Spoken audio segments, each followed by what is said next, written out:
नकारात्मक लोगों से मत घबराओ, उनके ऊपर ध्यान मत दो, समय लगेगा लेकिन जीत तुम्हारी निश्चित होगी। ऐसी सिख गौतम बुद्ध ने कई सालों पहले की पीढ़ी को क्यों दी थी? इसके पीछे का रहस्य क्या है? आज इसी रहस्य के बारे में हम गौतम बुद्ध की कहानियों के माध्यम से जानेंगे। तो चलिए बिना देर किए उन कहानियों की शुरुआत करते हैं। पहली कहानी, एक गांव में एक बहुत ही प्रसिद्ध पंडित रहा करता था। उस पंडित का नाम श्याम था।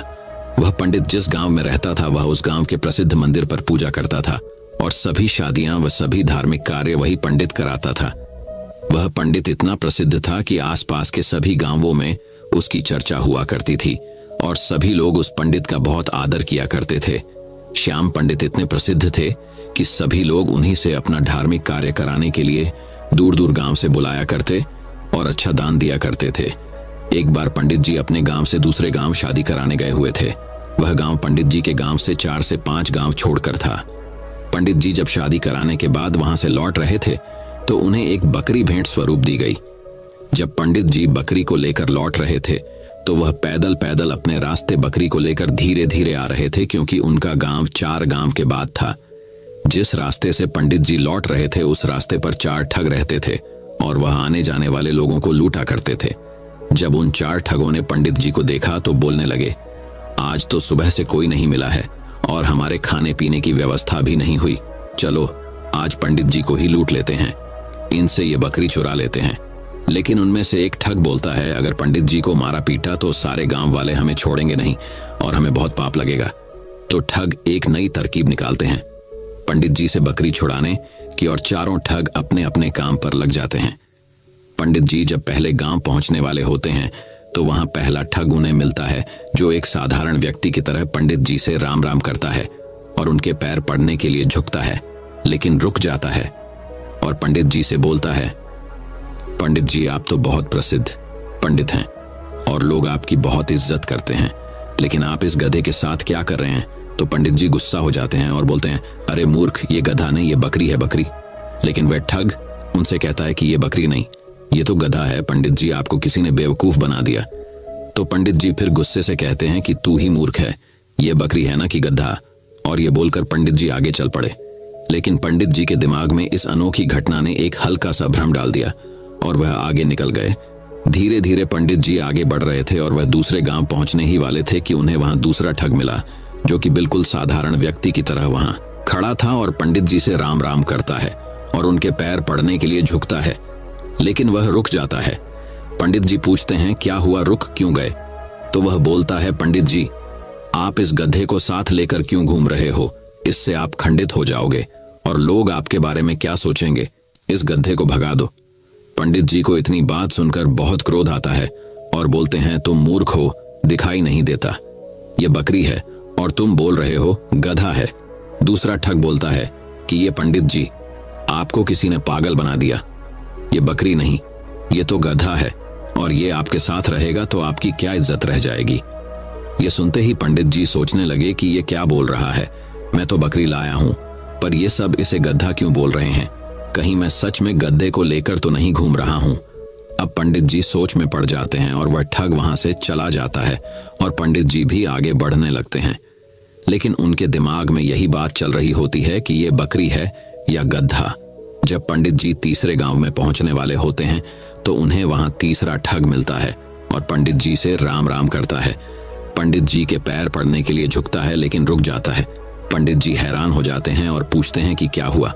तो तीसरा ठग बोलता है कि पंडित जी मैं आपसे आशीर्वाद तो लेना चाहता हूं, लेकिन इस गधे को आपके साथ देखकर मुझे अच्छा नहीं लग रहा। लोग आपको इतना मानते हैं, आपसे पूजा कराते हैं, लेकिन लोग आपको इस गधे के साथ देखेंगे तो क्या सोचेंगे? इतनी बात सुनकर पंडित जी कहते हैं कि मैं इस गधे को गांव के बाहर छोड़ने जा रहा हूं। मुझे रास्ते में दयनीय हालत में मिला था और पंडित जी वहां से निकल जाते हैं। कुछ लोगों की बातों में आकर पंडित जी का विश्वास खुद से उठ जाता है। उन्हें लगता है कि लोग सही बोल रहे हैं और मैं गलत हूं, लेकिन फिर सोचते हैं कि मैं सही हूं। इसी तरह उनका विश्वास खुद पर से गिरने लगता है और सोचते हैं कि मैं अपने गांव पहुंचने वाला हूं। अगर ये बकरी नहीं हुई और गधा हुआ तो लोग मेरे बारे में क्या सोचेंगे?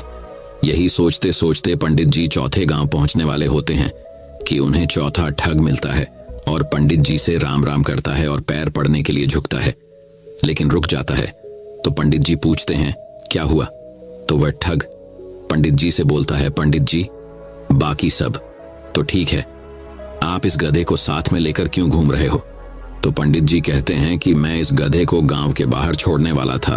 तो वह ठग बोलता है कि पंडित जी, यह गधा आपको शोभा नहीं देता, लोग क्या सोचेंगे आपके साथ यह गधा देखकर, आप इसे मुझे दे दीजिए, मैं इसे बाहर छोड़ाऊंगा।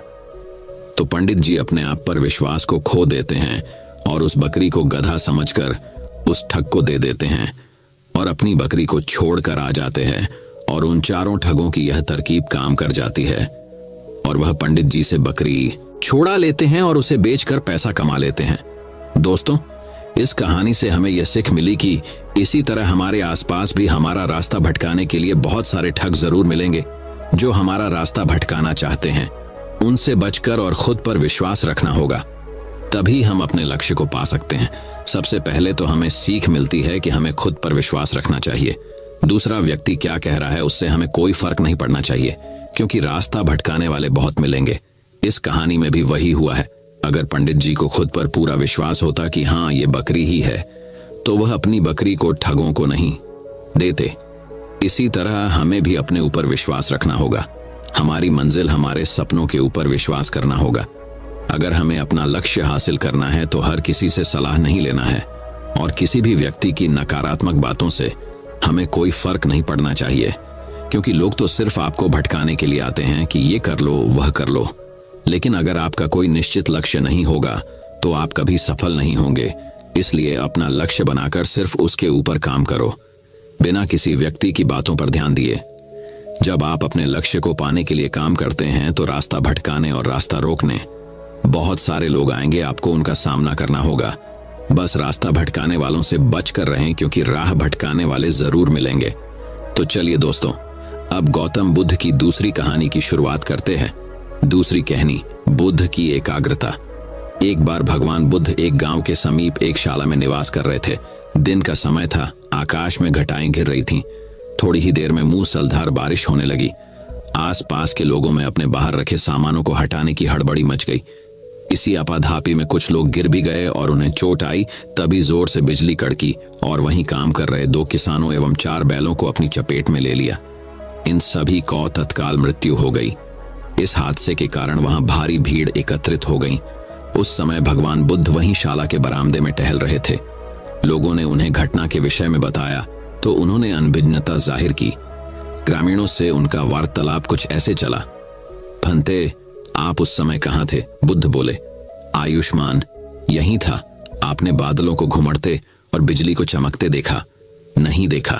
भंते आपने बिजली का किसानों पर गिरना नहीं देखा? नहीं देखा। भंते आप सो गए थे? नहीं, मैं जाग रहा था। भंते आप होश में थे? हाँ। आयुष्मान मैं होश में था। तो भंते आपने होश में जागते हुए न गरजते बादलों को सुना, न बिजली की कड़क सुनी और न उसके गिरने को देखा? हाँ। आयुष्मान गौतम बुद्ध की ऐसी एकाग्रता देख उपस्थित लोग उनके प्रति श्रद्धावनत हो गए। सार यह है कि लक्ष्य के प्रति एकाग्रता उसकी शीघ्र उपलब्धि का अच्छा साधन है। आज की युवा पीढ़ी। दूसरी कहानी, बुद्ध की एकाग्रता। एक बार भगवान बुद्ध एक गांव के समीप एक शाला में निवास कर रहे थे। दिन का समय था, आकाश में घटाएं घिर रही थीं। थोड़ी ही देर में मूसलाधार बारिश होने लगी। आसपास के लोगों में अपने बाहर रखे सामानों को हटाने की हड़बड़ी मच गई। इसी आपाधापी में कुछ लोग गिर भी गए और उन्हें चोट आई। तभी जोर से बिजली कड़की और वहीं काम कर रहे 2 किसानों एवं 4 बैलों को अपनी चपेट में ले लिया। इन सभी को तत्काल मृत्यु हो गई। इस हादसे के कारण वहां भारी भीड़ एकत्रित हो गई। उस समय भगवान बुद्ध वहीं शाला के बरामदे में टहल रहे थे। लोगों ने उन्हें घटना के विषय में बताया तो उन्होंने अनभिज्ञता जाहिर की। ग्रामीणों से उनका वार्तालाप कुछ ऐसे चला, भंते आप उस समय कहाँ थे? बुद्ध बोले, आयुष्मान यहीं था। आपने बादलों को घुमड़ते और बिजली को चमकते देखा? नहीं देखा। भंते आपने बिजली का किसानों पर गिरना नहीं देखा? नहीं देखा। भंते आप सो गए थे? नहीं, मैं जाग रहा था। भंते आप होश में थे? हाँ। आयुष्मान मैं होश में था। तो भंते आपने होश में जागते हुए न गरजते बादलों को सुना, न बिजली की कड़क सुनी और न उसके गिरने को देखा? हाँ। आयुष्मान गौतम बुद्ध की ऐसी एकाग्रता देख उपस्थित लोग उनके प्रति श्रद्धावनत हो गए। सार यह है कि लक्ष्य के प्रति एकाग्रता उसकी शीघ्र उपलब्धि का अच्छा साधन है। आज की युवा पीढ़ी एकाग्रता के जरिए अपने बड़े सपनों को जल्दी पूरा कर सकती है। तो चलिए दोस्तों, अब गौतम बुद्ध की तीसरी कहानी की शुरुआत करते हैं। तीसरी कहानी दान में नहीं होना चाहिए। अहंकार। एक अमीर आदमी था। वह निर्धनों व असहायों को पर्याप्त दान देता था, लेकिन जितना वह देता उससे अधिक उसका बखान करता। इस कारण लेने वाले के दिल पर उसके एहसान का भार हो जाता था। एक दिन वह बुद्ध के पास मिलने गया। बुद्ध के सामने भी वह काफी देर तक आत्म प्रशंसा करता रहा। फिर उठते समय उसने अपने सहायक को संकेत किया। उसने तत्काल आगे बढ़कर बुद्ध के समक्ष रुपए से भरी थैली रख दी। बुद्ध ने अमीर की ओर प्रश्न सूचक दृष्टि से देखा तो वह बोला, पैसे की कमी के कारण आप अनेक कल्याणकारी कार्य कर नहीं पाते होंगे। मैंने सोचा कि आपकी कुछ मदद कर दूं। बुद्ध ने अमीर की बनावटी विनम्रता में छिपे अहंकार को समझकर कहा, मुझे आपके धन की नहीं, आपकी आवश्यकता है।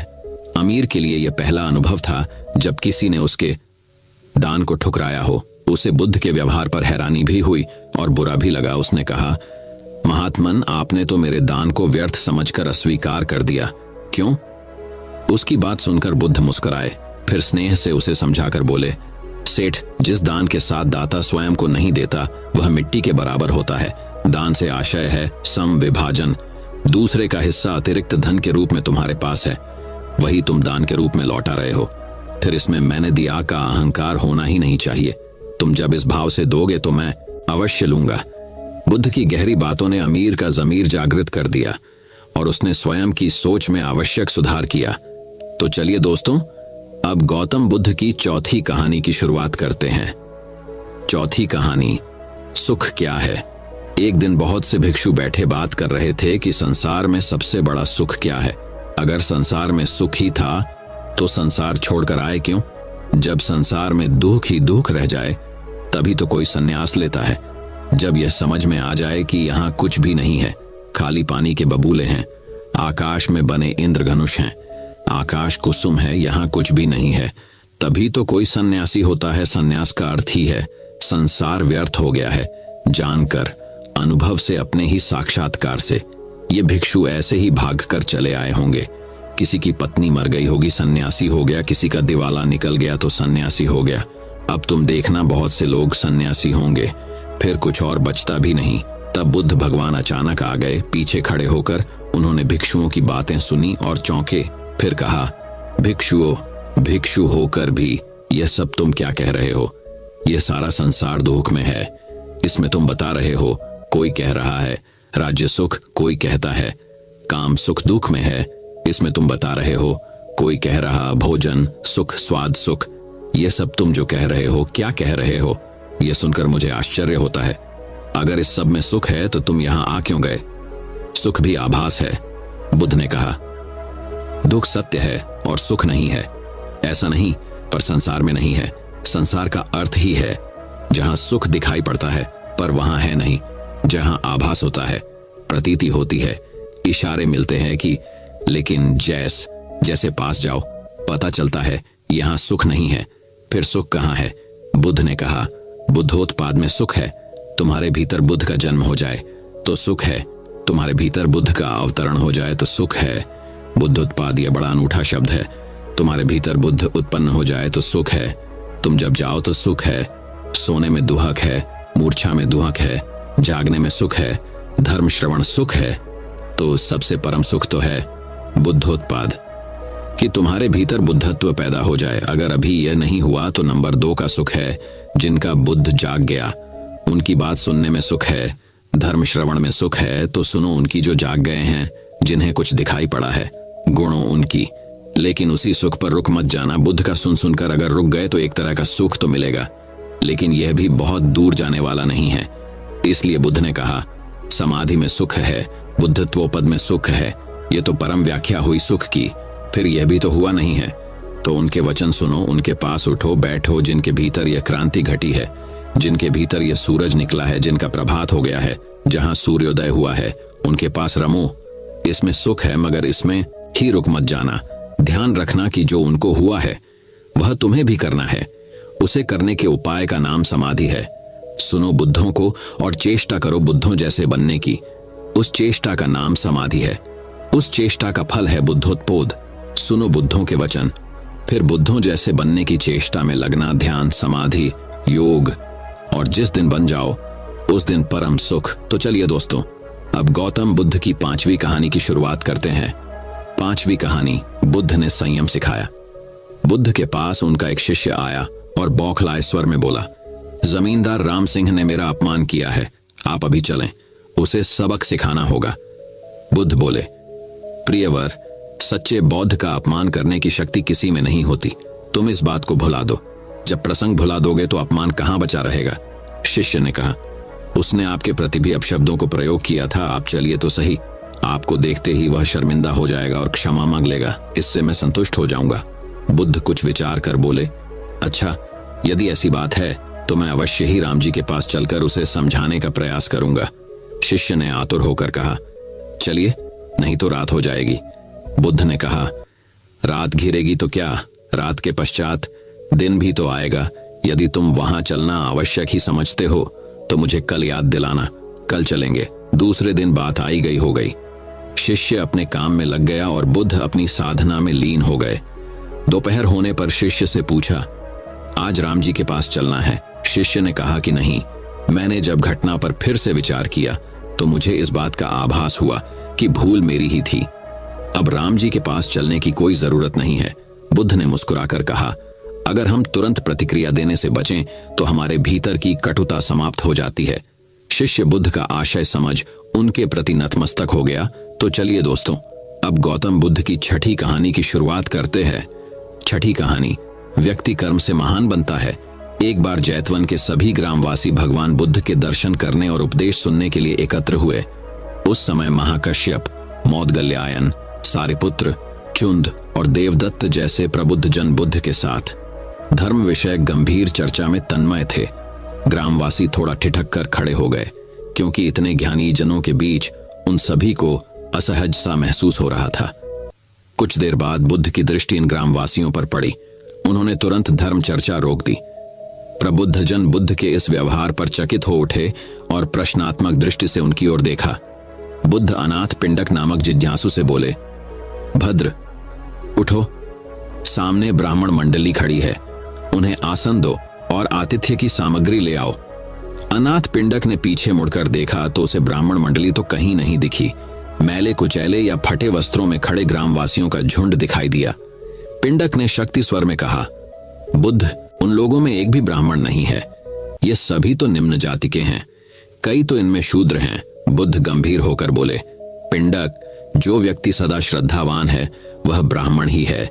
ये लोग प्रयोजन के लिए भावयुक्त होकर आए हैं, इसलिए इस समय तो ये ब्राह्मण ही है। अतः तुम इनका समुचित सत्कार करो। कथा की सीख ये है कि व्यक्ति जन्म से नहीं कर्म से महान होता है। जो सद्गुणी हों और सत्कर्मी हों वे शूद्र जाति में जन्मने के बावजूद ब्राह्मण हैं तथा उसी रूप में उनका आदर किया जाना चाहिए। तो चलिए दोस्तों, अब गौतम बुद्ध की 7वीं कहानी की शुरुआत करते हैं।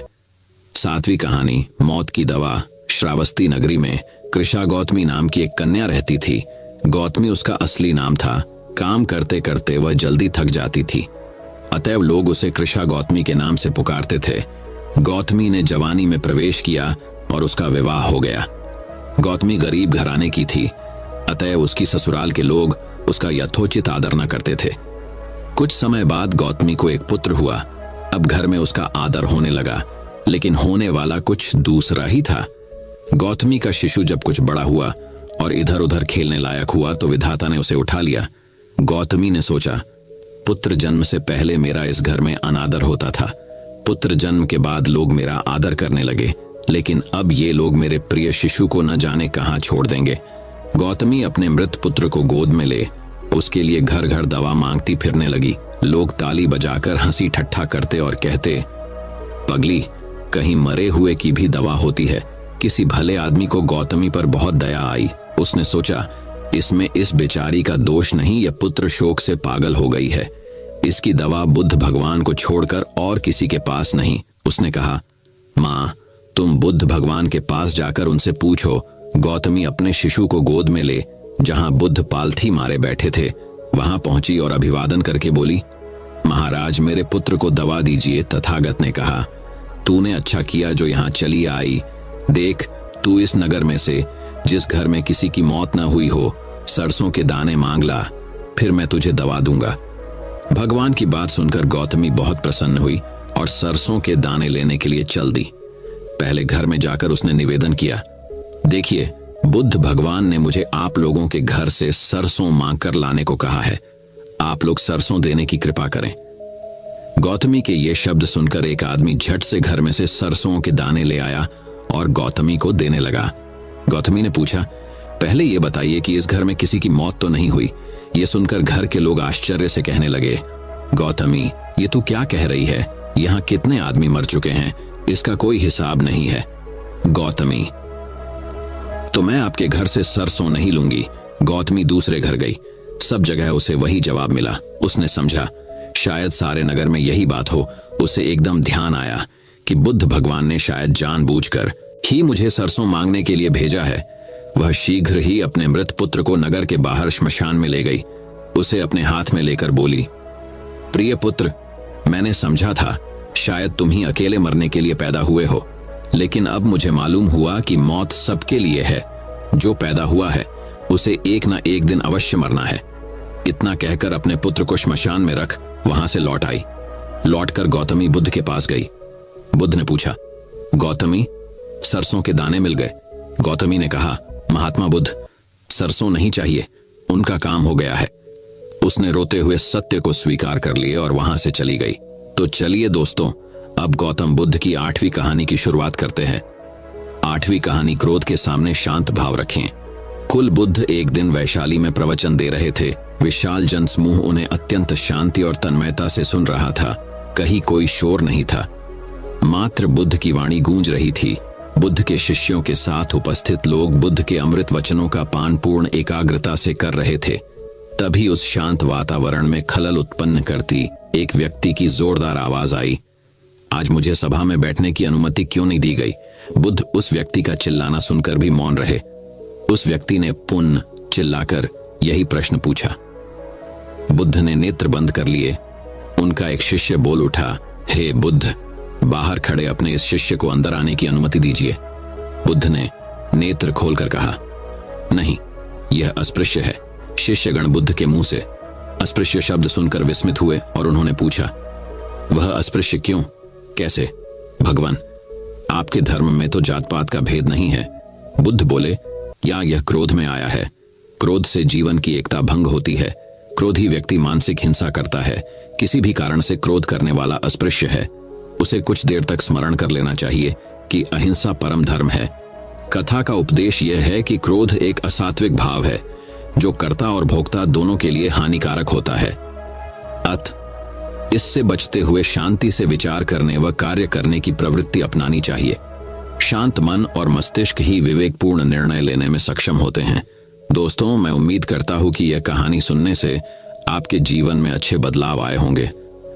आपको इस वीडियो से क्या सीखने मिला, ये कमेंट करके जरूर बताएं और अपने परिवार, दोस्तों या आपके करीबी इंसान के साथ ये कहानी शेयर करके उन्हें भी इस ज्ञान से परिचित करवाएं। बाकी अगर